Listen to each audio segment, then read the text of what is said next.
I hope a lot of people get to see this video, especially my regular viewers, and some in particular. Very recently I saw a video by another content creator, no names, that decided to single out one particular attachment style, an insecure attachment style, and said, this is the worst one.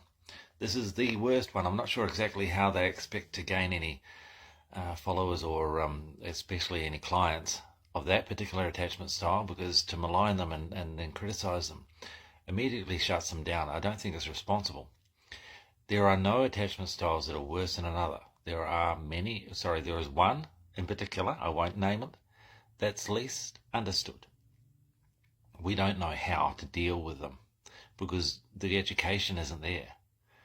And this is something I need to deal with, obviously, for this particular attachment style, and I will be running some videos on how to deal with this particular one. But recognizing first that if we're coming onto social media to look for videos that kind of validate our need to place blame on others, all of my videos are geared towards being self-reflective, to be aware of yourself, not so much to go and say someone else is responsible for what's going on, because whatever we're in and the relationship that we attract, we did attract it.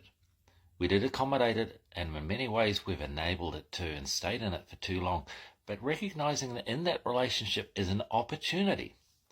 It's been given to us. It's an opportunity to learn based on the issues that the other relationship, so the other person in the relationship, is triggering us in. A fearful avoidant will attract a dismissive avoidant to be aware of their inclinations towards codependency, being very uncomfortable for themselves and recognizing they need to make a change. They'll also recognize that they need to be patient. A lack of patience. A dismissive will provide plenty of opportunities to learn that. Now, the dismissive will learn in that relationship that moving back towards their partner and meeting their needs emotionally isn't necessarily a dangerous thing to do. So you meet in the middle. You're each other's shadows. That's one particular example between two different attachment styles.